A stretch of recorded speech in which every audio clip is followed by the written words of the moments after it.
আর রহমান আল্লামাল কুরআন খালাকাল ইনসান আল্লামাহুল বায়ান। যিনি দয়া করে বান্দাকে কোরআন শিক্ষা দিয়েছেন। কোরআন যদি না নাজিল হতো, কোরআন যদি না আমার আপনার কাছে আসতো, আমি জান্নাত চিনতাম না, জাহান্নাম চিনতাম না, আমার গন্তব্য বুঝতাম না, আল্লাহকে চিনতে পারতাম না, রাসূলকে চিনতে পারতাম না। অতএব আল্লাহর পক্ষ থেকে সবচেয়ে বড় উপহার, সেটার নাম কি বলুন? কোরআন। পৃথিবীতে যত জ্ঞান আছে, সকল জ্ঞানের মূল সোর্স, মূল যে উৎস, সেটাও কিন্তু কোরআন। আল্লাহ রাব্বুল আলামিন আরেকটা সূরায় বলছেন, ইয়াসিন ওয়াল কুরআনিল হাকীম ইন্নাকা লামিনাল মুরসালিন আলা সিরাতিম মুস্তাকিম। জোরে বলুন আল্লাহু আকবার। কোরআন হলো বিশেষ বিজ্ঞানময় কিতাব।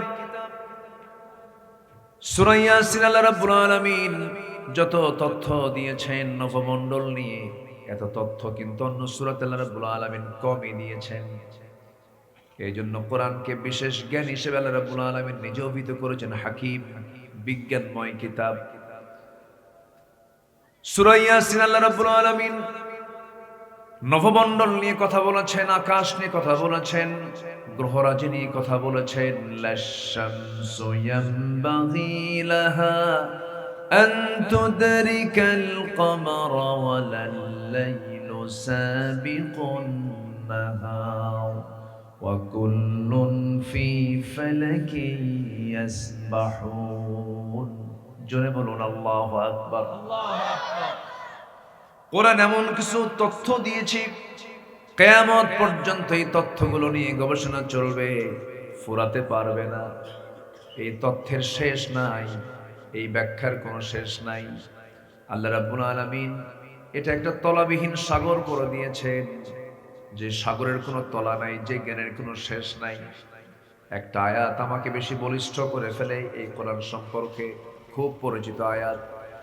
আল্লাহ রাব্বুল আলামিন বলেন, قل لو كان البحر مدادا لكلمات ربي لنفد البحر قبل أن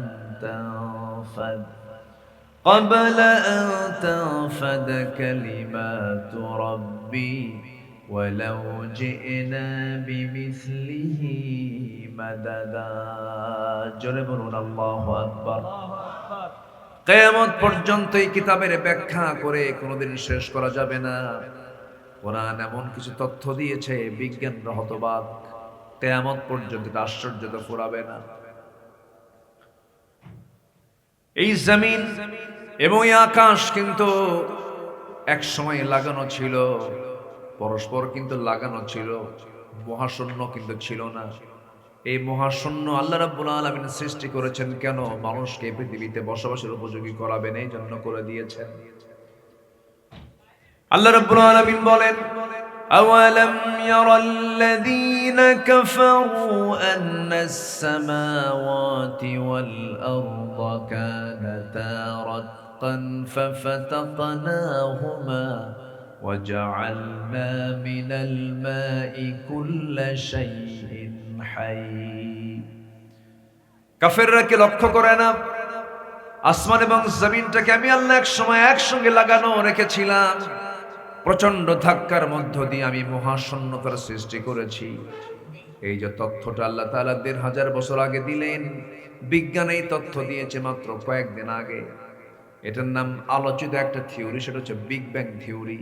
বিগ ব্যাং থিওরি, এই বিগ ব্যাং থিওরি আজকে হালে বিজ্ঞান বলল, আর কোরআন ১৫০০ বছর আগে বলে দিয়েছে। জোরে বলেন সুবহানাল্লাহ।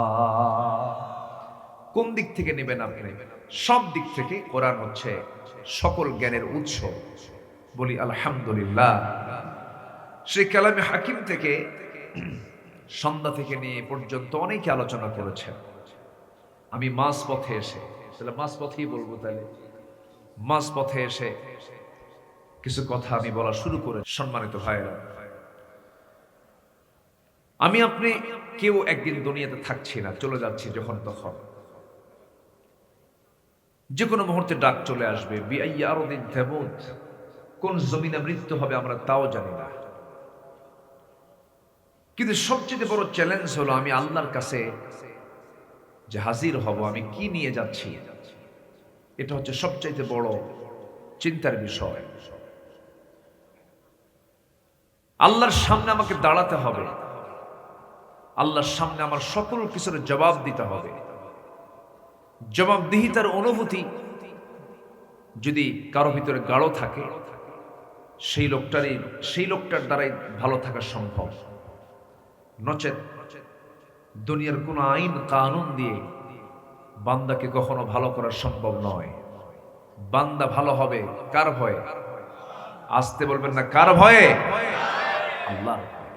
আল্লাহর ভয় ছাড়া মানুষকে কখনো জোর করে ভালো করা যায় না। কিন্তু দুঃখজনক হলো সত্য, জাতিকে এই 54 বছর আদর্শ নাগরিক তৈরি করার জন্য যে জাতির ভিতরে যে তাকওয়ার যে গুণগুলো উপস্থিত রাখা দরকার, মুত্তাকি হওয়ার যে যোগ্যতা, সেই যোগ্যতা যে অর্জন করা দরকার, এমন জাতীয় কোনো শিক্ষা কারিকুলাম, এমন জাতীয় কোনো পরিকল্পনা উদ্যোগ 54 বছর এ পর্যন্ত আমার দেশে কেউ নেয় নাই। আসতে কোন কেন নিয়েছে? এই কোরআন আপনি বলুন তো, 20 কোটি মানুষ আমার দেশে মুসলমান বসবাস করে, 20 কোটি। কোরআনটাকে সহি করে পড়তে পারে 20 কোটি মানুষ? কতজন পারে বলে? 1 কোটি? 1 কোটিও হবে না, 1 কোটিও হবে না।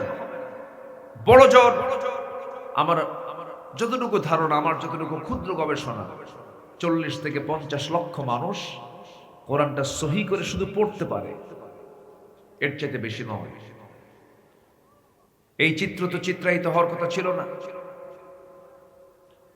যদি বিসিএস পরীক্ষার ভাইবা বোর্ডে যদি শর্ত জড়িয়ে দিত সকল মুসলিম পরীক্ষার্থীকে অবশ্যই কোরআনে কারীমের যে কোনো একটা পৃষ্ঠা থেকে 1 পৃষ্ঠা কোরআন সহি করে তার শোনা হবে তার কাছ থেকে।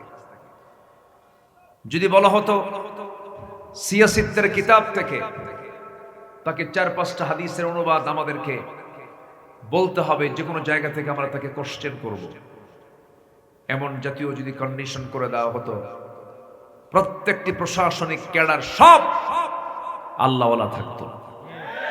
আসতে কোন কেন? পরিকল্পিতভাবে মানুষকে দিন থেকে দূরে রাখা হয়েছে। কেন? তাদের অসৎ নেতৃত্বকে কায়েম করার জন্য, তাদের অযোগ্য অসভ্য নেতৃত্ব কায়েম রাখার জন্য তারা এগুলো করেছে। কিন্তু জাতির তরুণ প্রজন্ম সচেতন হয়েছে, আর মাশাআল্লাহ তরুণ প্রজন্ম তারা পালস বুঝে নিয়েছে যে কে কেমন, সব বোঝা শেষ করে ফেলেছে। আগামীর দিন নেতৃত্ব আসবে তরুণ প্রজন্মের হাতে।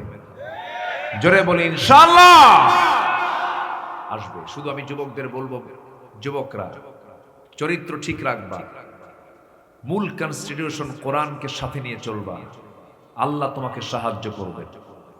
জোরে বলি ইনশাআল্লাহ, আর জোরে বলি ইনশাআল্লাহ। সম্মানিত ভাইয়েরা, সম্মানিত বন্ধুগণ, আমরা আল্লাহর সামনে সম্মান নিয়ে দাঁড়াতে চাই না বেইজ্জত হয়ে দাঁড়াতে চাই? বলেন কি নিয়ে? কি নিয়ে? আল্লাহ পাক বলছেন, তুমি আমার সঙ্গে দেখা করতে চাও, আমার শর্ত আছে। আল্লাহ রাব্বুল আলামিন বলেন, فمن كان يرجو لقاء ربه فليعمل عملا صالحا ولا يشرك بعبادة ربه أحدا। আমার সঙ্গে সাক্ষাৎ যদি করতে চাও, 2টা কাজ করতে হবে। সেটা হলো শিরিক করা যাবে না, আমার ইবাদত করে আসতে হবে। ইয়া আইয়াতুহান নাফসুল মুতমাইন্নাতু ইরজিই ইলা রাব্বিকি রাদিয়াতান মারদিয়াহ ফাদখুলি ফি ইবাদি ওয়াদখুলি জান্নাতি। উম্মতি। জোরে বলুন আল্লাহু আকবার। আমার বান্দা হয়ে যাও, জান্নাতে প্রবেশ করো, তোমাকে কেউ বাধা দেবে না। শর্ত হলো গোলাম হতে হবে কার? আসতে বলবেন না কার? আল্লাহর গোলাম হতে হবে। আমরা এখানে বসে আছি, লসে আছি না লাভে আছি? জান কেন? বসেন, একটু বসেন। কোথাও আপনি পাবেন না এর চাইতে বরকতময় জায়গা এই মুহূর্তে কোথাও পাবেন না। আল্লাহ রাব্বুল আলামিন বলেন তিনটা কাজে কোনো লস নাই। কয়টা কাজে লস নাই?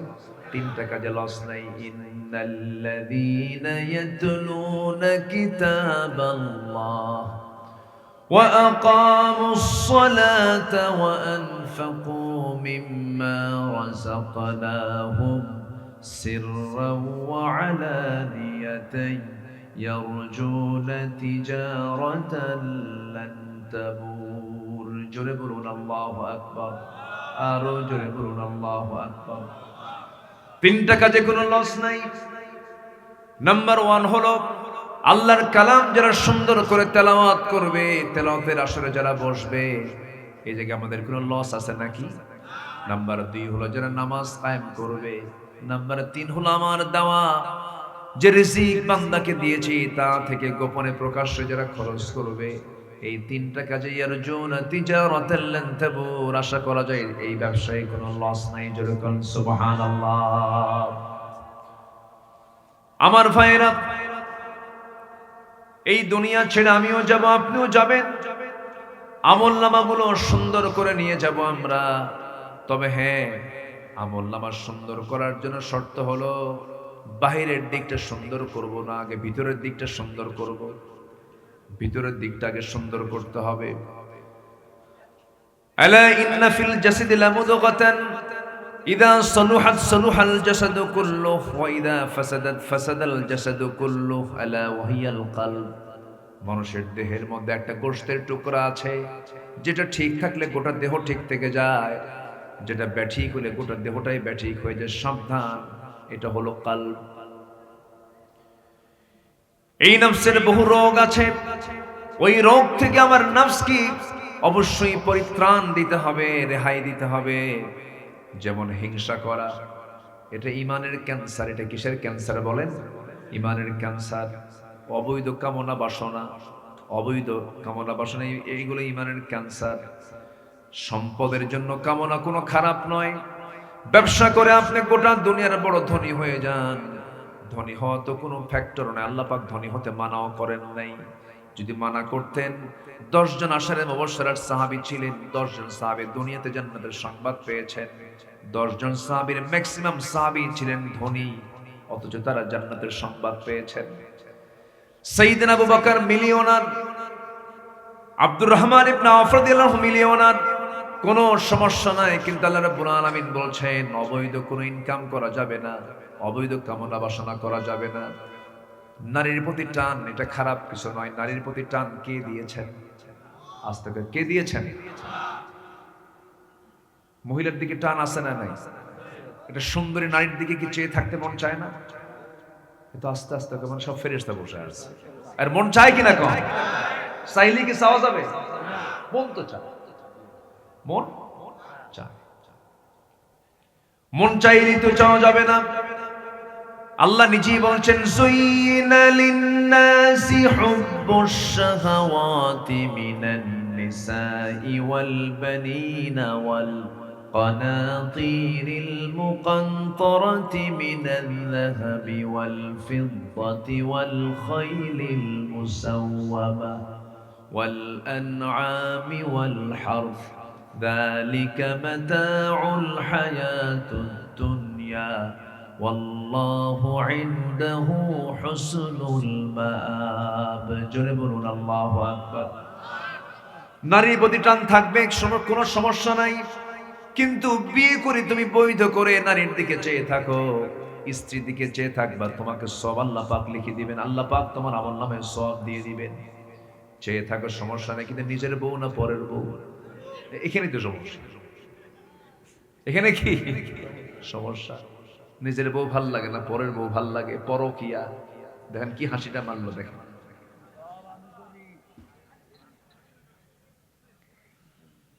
আল্লাহ তুমি তাকে সুস্থ করে দাও, জোরে বলি আমিন। আমার বন্ধুগণ, অবৈধ কামনা বাসনা থাকা যাবে না।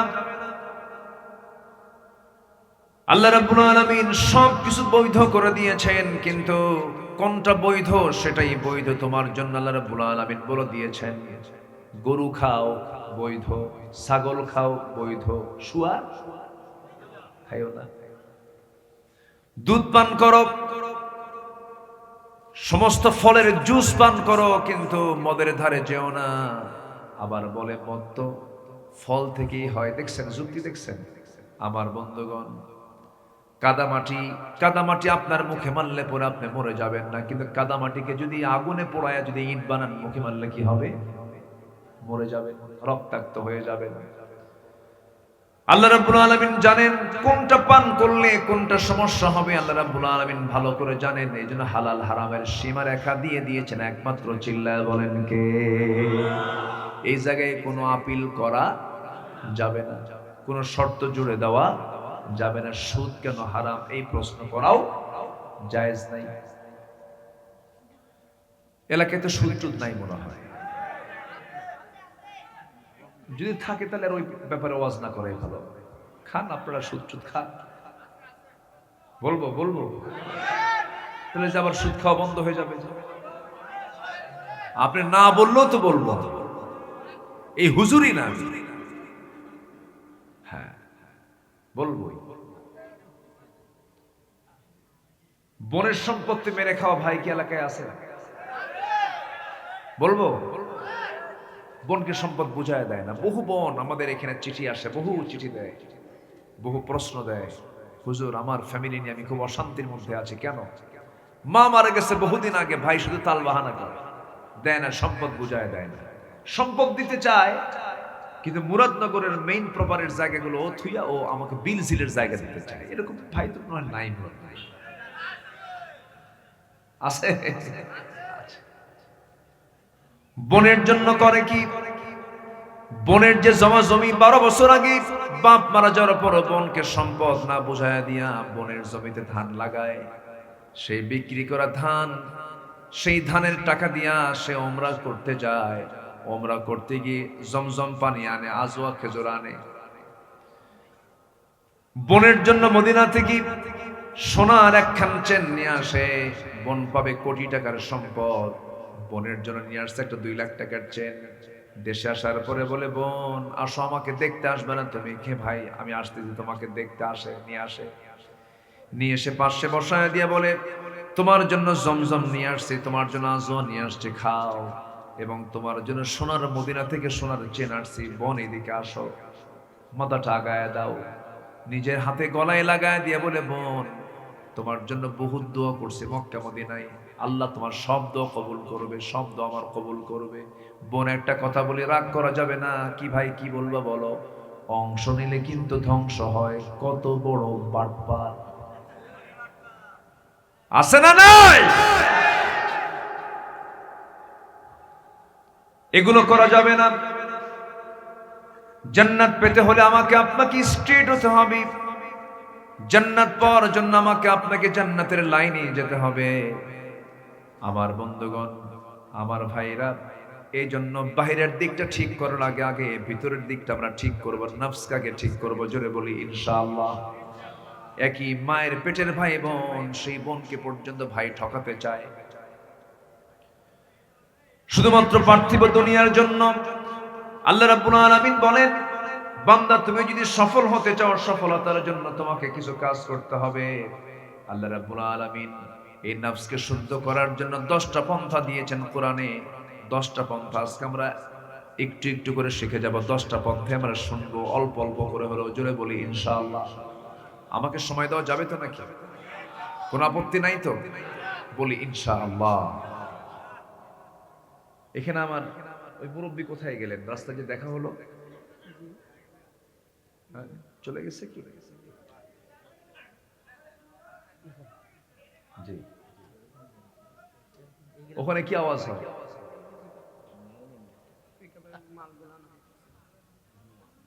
জি একটু যান, এখানে মাহফিল কমিটির ভাই একটু বলেন যে ওখানকার আওয়াজ এখানে আসছে। নফসকে শুদ্ধ করার জন্য 10টা পন্থা। নাম্বার 1 হচ্ছে আমরা খাঁটি মনে তওবা করব। রাজি আছি তো সবাই ইনশাআল্লাহ? খাঁটি মনে কি করব? তওবা করব। ও আচ্ছা, মাশাআল্লাহ। আমি ওনাকে খুঁজতেছিলাম যে একসঙ্গে আসলাম। আপনাদের গ্রামের একজন কৃতি সন্তান আছেন, জগৎ বিখ্যাত একজন স্কলার, ডক্টর মিজানুর রহমান আজহারি হাফিজাহুল্লাহ, আপনাদের সন্তান। বলি আলহামদুলিল্লাহ। এবং তার রক্ত এখানে বসে আছে। আপন চাচা আপনি না? কি যেন আপনার নাম? ও রহমান, ঠিক আছে। তাহলে জনাব খলিলুর রহমান, তার ভাতিজা হচ্ছেন ডক্টর মিজানুর রহমান। আলহামদুলিল্লাহ, পরমতলার পরম সৌভাগ্য, জগৎ বিখ্যাত একজন আলেমের জন্ম, তার পৈতৃক ভিটা এখানে। আলহামদুলিল্লাহ, আল্লাহ তুমি তার পরিবারকে দ্বীনের জন্য কবুল করে নাও এবং পরমতলার প্রত্যেকটা ঘরকে ইসলামের দুর্গ বানায় দাও। জোরে বলি আল্লাহুম্মা আমিন। সম্মানিত হাজিরিন, আমরা নফসকে শুদ্ধ করব। অনেক বড় বড় জ্ঞানী, বড় বড় নামাজি, রোজাদার, মুজাহিদ, দানবী একদিন আল্লাহর আদালতে ধরা খেয়ে যাবে শুধু বিশুদ্ধতার অভাবে, তাসকিয়াতুন নফসের অভাবে ধরা খেয়ে যাবে। জাহান্নামে তাকে যেতে হবে শুধু নিয়তের বিশুদ্ধতার অভাব, নফসের শুদ্ধতার অভাব। শহীদ বলবে, আল্লাহ তোমার জন্য যুদ্ধে অংশগ্রহণ করে শহীদ হয়ে তোমার সামনে হাজির হয়েছে। আল্লাহ বলবেন, না, তুই যুদ্ধে অংশগ্রহণ করেছিলে, মানুষ তোকে মুজাহিদ বলে বাহাবা দেবে, এই জন্য তুই আমার জন্য শহীদ হস নাই, জাহান্নামে যা। দানবীর বলবে, আল্লাহ দান করেছি তোমার খুশির জন্য। না না, তোকে দানবীর না বললে তোর মন খারাপ, তুই আমার জন্য দান করিস নাই, তুই মানুষের জন্য বাহবা নিবি, এই জন্য দান করিস, যা জাহান্নামে চলে যা। আমার বন্ধুগণ, নিয়তের বিশুদ্ধতার অভাবে বহু লোক জাহান্নামে চলে যাবে। এজন্য আমাদের সবার আগে নফসকে শুদ্ধ করা দরকার। নফসকে শুদ্ধ করার জন্য 1 নাম্বার কাজ হলো আমরা খাঁটি মনে তওবা করব। কার কাছে? আল্লাহর কাছে। আল্লাহ বলছেন, তুবু ইলাল্লাহি তাওবাতান নাসুহা, তুবু ইলাল্লাহি জামিআন আইয়ুহাল মুমিনুনা লাআল্লাকুম তাত্তাকুন। জোরে বলুন আল্লাহ, লাআল্লাকুম তুফলিহুন। জোরে বলুন আল্লাহু আকবার। তোমরা সবাই মিলে তওবা করো, তওবার মতো তওবা করো। তওবা করলে কি হবে? আসা রাব্বুকুম আইয়ুকাফিরা আনকুম সাইয়্যাতিকুম ওয়া ইউদখিলাকুম জান্নাতুন তাজরি মিন তাহতিহাল আনহার। জোরে বলুন আল্লাহু আকবার। তওবা এমন একটা বিষয় যার তওবা কবুল হয়ে যায়। আত-তাইবু মিনাজ যামবি কামান লা যামবা লা, যার তওবা কবুল হবে তার আগের কোনো গুনাহ থাকে না। জোরে বলেন সুবহানাল্লাহ। 1 নাম্বার, আমরা নফসকে শুদ্ধ করার জন্য কি করব বলেন? তওবা করব। জীবনে নামাজ পড়ে নাই, আজকে থেকে নামাজ ছাড়বো না। চুরি করে ছাড়া জীবনে চুরি করব না। আমার বন্ধুগণ, এই রকম করে যদি আমরা নিজেকে যদি পরহেজ রাখতে পারি, নফসকে যদি কন্ট্রোল করতে পারি, আল্লাহ রাব্বুল আলামিন বলছেন, বান্দা তওবা যদি আমি আল্লাহ কবুল করে নেই, তোর সমস্ত গুনাহগুলো মাফ করে আমি তোকে জান্নাত দিয়ে দেব। জোরে বলেন সুবহানাল্লাহ। যার গুনাহ আছে তার তওবা করার দরকার আছে না নাই? আমার দেশে যত মানুষ আছে, গোটা দুনিয়াতে যত মানুষ আছে, সবার জীবনে গুনাহ আছে না নাই? তবে হ্যাঁ, আমার দেশে একটা লোক আছে যার কোনো গুনাহ নাই। একটা লোক আছে, সে নিজেই বলছে কয়েকদিন আগে, আমার তো কোনো গুনাহই নাই, আমি আমিন কব কেন? আমার দেশে কিছু পাগল আমদানি হয় মাঝে মাঝে, বুঝলেন? লতিফ সিদ্দিকী, টাঙ্গাইল বাড়ি। সে বলেছিল, এর আগেও বলেছিল, হজ হচ্ছে মুহাম্মাদের ব্যবসা। এই সমস্ত কথাগুলো বলে আমার দেশে এরা পার পায়। আল্লাহকে, রাসূলকে গালি দিয়ে এই পর্যন্ত কোন নাস্তিককে শক্ত করে ধরা হয়নি। তাদেরকে আইনের আওতাভুক্ত করা হয়নি, চূড়ান্ত কোনো শাস্তিও দেওয়া হয়নি। আমরা আগামীর পার্লামেন্টে এমন একটা আইন দেখতে চাই যে আইন প্রণয়নের মধ্য দিয়ে নাস্তিকদের চূড়ান্ত শাস্তি ফাঁসির মঞ্চে ঝুলিয়ে মারা হয়। এমন আইন দেখতে চান কারা কারা? হাত উঁচু করে দেখান মুসলমান।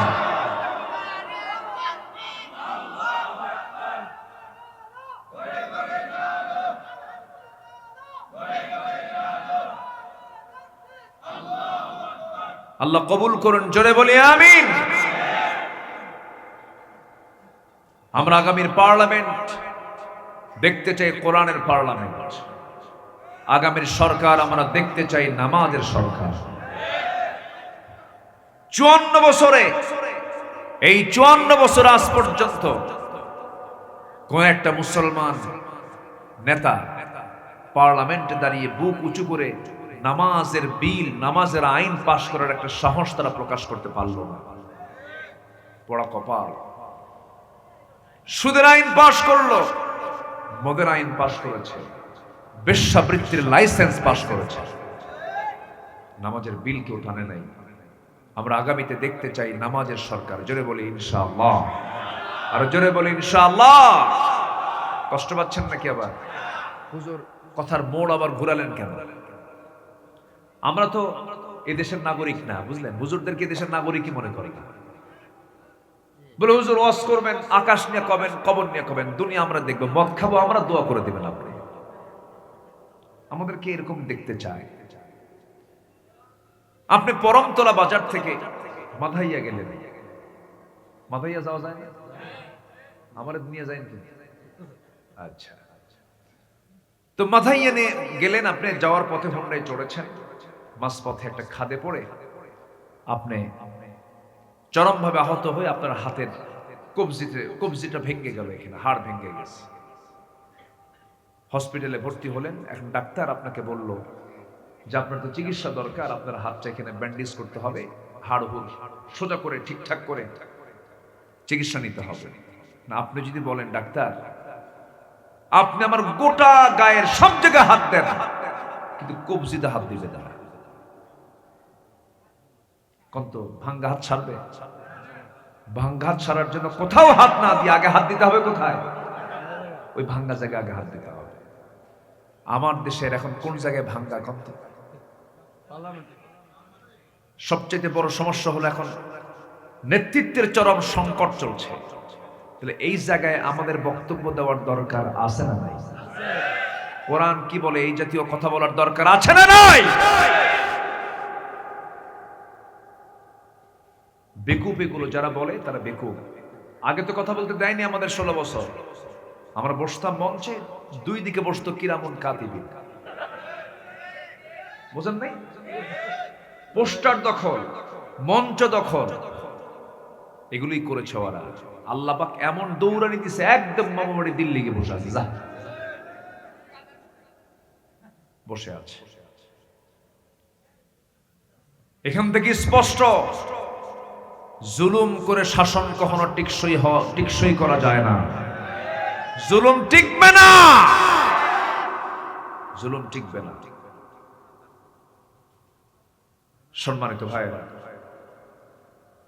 তাহলে নাম্বার 1, আমরা সবাই নিজেকে তওবা করে প্রস্তুত করব কার বান্দা হওয়ার?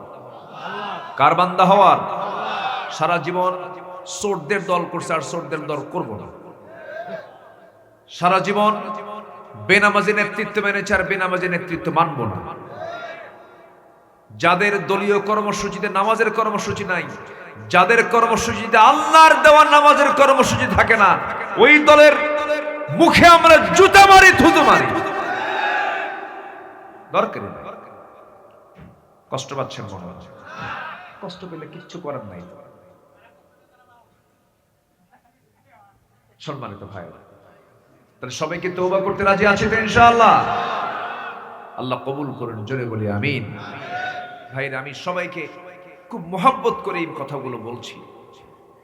ইয়াউমা নাদউ কুল্লা উনাসিম বিইমামিহিম, হাসরের দিন প্রত্যেক ব্যক্তিকে তার নেতা সহ ডাকা হবে। আপনি দাড়িওয়ালা নেতা না মেনে মোষওয়ালা নেতা মানলেন, নামাজ নাই, কালাম নাই, কুত্তার মতো পেশাব করে দাঁড়ায় পেশাব করে, আছে না নাই? গাঁজা খায়, মদ খায়, সে মোষগুলো কি? মোষ আর ঠোঁটের দিকে চায় থাকলে মনে হয় শয়তান দেখতে ওইরকম।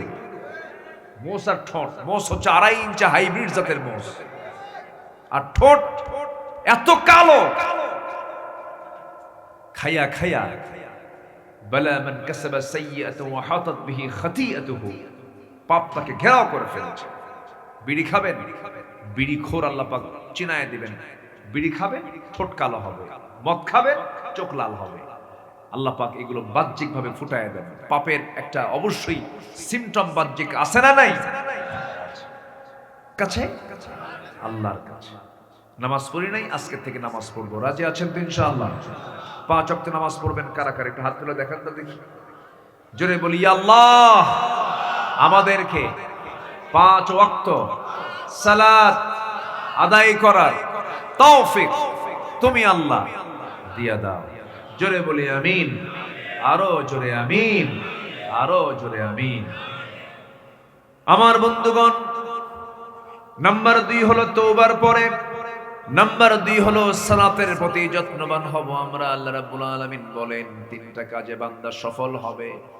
قد أفلح من تزكى وذكر اسم ربه فصلى بل تؤثرون الحياة الدنيا والآخرة خير وأبقى إن هذا لفي الصحف الأولى صحف إبراهيم وموسى। জোরে বলুন আল্লাহু আকবার। কোন বান্দা সফল? যার মধ্যে 3টা কাজ থাকবে। নাম্বার 1 হলো যারা নফসকে শুদ্ধ করবে, হিংসা থেকে দূরে থাকবে। হিংসা মুক্ত হৃদয় একটা প্রশান্ত হৃদয় হয়। যার মধ্যে হিংসা থাকে সে নিজেও সুখী নয়। হিংস্র লোককে সুখী হয় নাকি?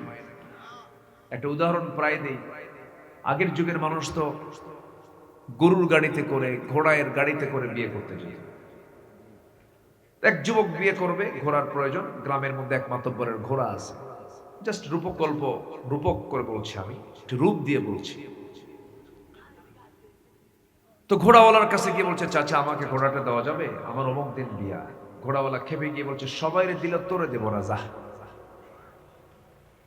যুবকটা চলে আসছে বাড়িতে। সবে কদরের রাত্রে মসজিদে নামাজ পড়তে গেছে, তারাবির নামাজ, তাহাজ্জুদ নামাজ, সব নামাজ শেষ করে শেষ রাত্রে 2টো হাত তুলে দোয়া করতেছে, আল্লাহ এই সবে কদরের রাত্রিতে আমি আমার জন্য একটা দোয়া করবো, আমার কিচ্ছু দেওয়া লাগবে না, আমার তুমি কিচ্ছু দিও না, শুধু একটা দোয়া তোমার কাছে, ওই বুড়ার যেন ঘোড়া মরে, ওই বুড়ার যেন ঘোড়া মরে। এই দোয়া করে মসজিদ থেকে চলে আসছে বাড়িতে। বাড়িতে এসে দেখে মার চোখে পানি। মা তুমি কাঁদো কেন? মা তুমি কাঁদতেছো কেন? কি হয়েছে মা বলো তো? বাবা তোর গরু মরছে। কি মরছে? তাহলে মালাকুল মউত ঠিকই আসলো, দোয়া কবুল হলো, কিন্তু ঘোড়ার কাছে না গিয়ে কার কাছে গেছে? কার গরু? হিংসা যে করছে তাদের। হিংসুকের হিংসার যন্ত্রণায় হিংসুক নিজেই মরে, আর যার জন্য হিংসা করা হয় আল্লাহ তাকে টেনে আসমানে উঠায়। আমরা হিংসুক হব না, জোরে বলি ইনশাআল্লাহ। হৃদয় হবে হিংসা দিয়ে ভরা না উদারতা দিয়ে ভরা? উদারতা দিয়ে। আল্লাহ তুমি তাকে দিয়েছো, আমাকেও দাও। তুমি তাকে বড় করেছো, আমাকেও বড় করো। আল্লাহ তুমি তাকেও সুখে রাখো, আমাকেও সুখে রাখো। নফসকে শুদ্ধ করব আমরা। এরপর আল্লাহ বলছেন ওয়াযাকারা ইসমা রাব্বিহি, এবং তার নাম, তার রবের নামের যারা জিকির করবে। জিকির মানে আমরা অনেকে ভুল বুঝি, শুধু জিকির মানে শুধু সুবহানাল্লাহ নয়, আলহামদুলিল্লাহ শুধু নয়। জিকিরের কিছু ব্যাখ্যা আছে। এই যে বসে আছেন এটাও জিকির, নামাজে দাঁড়াবো এটাও জিকির, আল্লাহর আইনকে মেনে চলবে এটাও জিকির, সব জিকিরের অন্তর্ভুক্ত। আমার ব্যবসা করবে এটাও কি জিকির। জিকির ছাড়া কোনো কাজ নাই। একজন সাহাবীর কথা মনে হয়ে গেল, অর্ধ দুনিয়ার শাসনকর্তা, 2 নম্বর খলিফা, তার নাম কি বলুন তো? ওমর রাদিয়াল্লাহু তাআলা। বহুদিন আগে, আজ থেকে প্রায় 20 বছর হবে, এমন একটা আগে কোন এক মাহফিলে বলছিলাম, ওমরে ফারুককে চিনেন কে? সামনে দিকে ছোট্ট একটা ছেলে বলে, হুজুর আমি চিনি, কে? আমাদের বাড়ির দোতলায় ভাড়া থাকে। আমাদের বাড়ির দোতলায় ভাড়া থাকে। আমার বন্ধুগণ, সেই ওমর কিন্তু ভাড়া থাকে ওমর নয়। এই ওমর হলেন এমন একজন ব্যক্তি যার সম্মান, যার মর্যাদা আমার রাসূল জানা প্রকাশ করতে গিয়ে বলেছেন, নবুয়তের সিলসিলা যদি জারি থাকতো আমার পরে, আমার ওমর লাকানা ওমর, আমার ওমর নবী হয়ে যেত। বিশাল বড় যোগ্যতা আল্লাহ পাক তাকে দিয়েছেন, নেতৃত্বের যোগ্যতা। ওমরে ফারুক রাদিয়াল্লাহু তাআলা আনহু জিকির কাকে বলে দেখেন, উনি সারা জীবন দোয়া করেছেন, আল্লাহ রে সওয়ার দরুদ পড়ে সুবহ ও শাম রাহমাতাল লিল আলামিন। জানো কি তোমরা তাহার নাম রাহমাতাল লিল আলামিন। গরিবেরে আহার দিতেন, নিজে হয়ে রোজাদার। নিয়মর ভালোবাসার খাম রাহমাতাল লিল আলামিন। জানো কি তোমরা তাহার নাম রাহমাতাল লিল আলামিন। আল্লাহুম্মা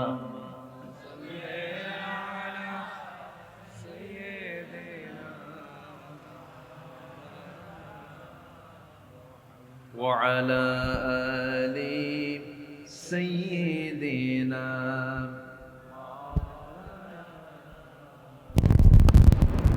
সবাই বলি সাল্লাল্লাহু আলাইহি ওয়াসাল্লাম।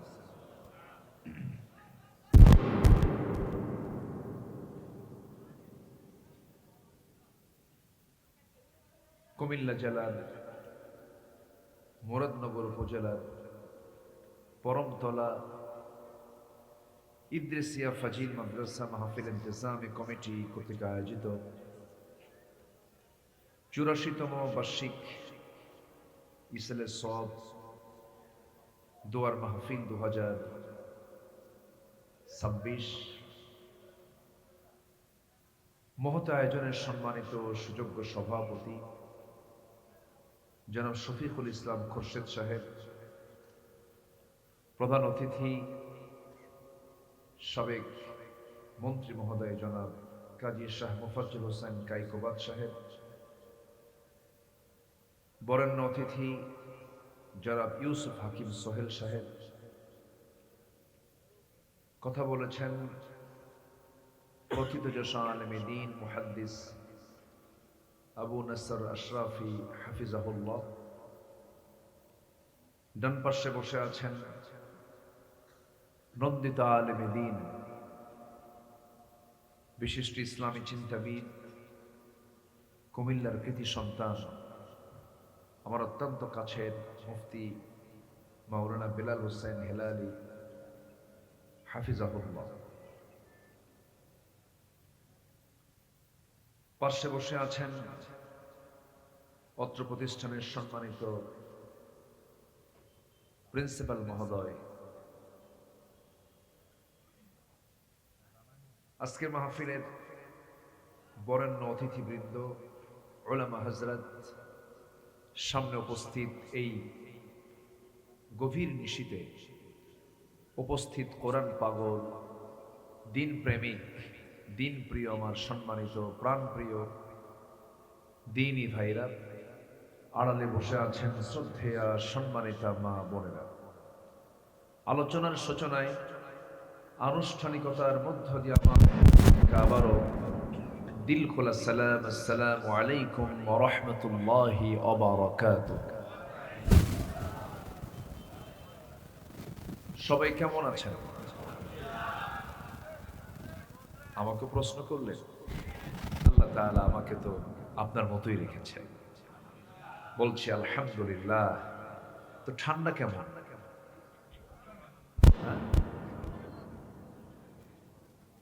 ঠান্ডা কেমন? ঠান্ডা নাই? কাপড় গায়ে কেন? ঠান্ডা আছে। অন্য দিনের তুলনায় মনে হয় ঠান্ডা কম, তবে বেশ ঠান্ডা। যারা বয়স্ক মানুষ, যারা মাজুর, তারা উপলব্ধি করছেন যে ঠান্ডার তীব্রতা কেমন। আল্লাহ তাআলা অতিবৃষ্টি, অনাবৃষ্টি, অতি ঠান্ডা থেকে আল্লাহ পাক এই জনপদকে হেফাজত করুন। জোরে বলি আল্লাহুম্মা আমিন। সব জায়গায় শেষ ক্লাস নেওয়াটা একটু কঠিন। শেষ ক্লাসে যিনি কথা বলেন তারও মানে এনার্জি থাকে না, আবার সারা রাত চলে। আমার পরও মেহমান আছে, কাম সারছে, আমি মাঝামাঝি। জি মাশাআল্লাহ, এটা এই মাহফিলের ঐতিহ্য। সারা রাত ধরে এই মাহফিলটা হয়, এটা আছে দেশের বিভিন্ন জায়গায়। সম্মানিত ভাইয়েরা, আমাকে মাহফিল কমিটি বলেছিল, জি সমস্যা নেই ভাইজান, অনেক রাত হয়েছে, আল্লাহ আপনাকে হেফাজতে রাখো। আমি বলেছিলাম যে ঠিক আছে আমি যাব ইনশাআল্লাহ। আমি খুবই আনন্দিত এই পরিচ্ছন্ন মাহফিল দেখে, পরিচ্ছন্ন পরিবেশ দেখে। আল্লাহ রাব্বুল আলামিন এই 84 বছর ধরে এই মাহফিলটার সঙ্গে যারা সম্পৃক্ত ছিলেন এবং এখন পর্যন্ত যারা আছেন, যারা কবরে চলে গেছেন, আল্লাহ পাক তাদেরকে উত্তম জাযায়ে খায়ের দান করুন, আমিন। এবং যারা আছেন যোগ্যতার সাথে এই প্রতিষ্ঠানকে পরিচালনা সহ সার্বিক দ্বীনের খেদমতের জন্য কবুল করুন, আমিন। জোরে বলি আল্লাহুম্মা আমিন। সম্মানিত ভাইয়েরা, আমরা এই যেখানে বসে আছি, যে কিতাবের আয়োজনে, সবকিছুর কিন্তু মূল আয়োজন একটা কিতাবকে ঘিরে। সেই কিতাবটার নাম কি বলুন তো? কোরআন। কোরআনকে নিয়ে কিন্তু আজকের এই সাজানো এই প্রোগ্রাম। কোরআন যদি নাজিল না হতো এই মাহফিল হতোই না।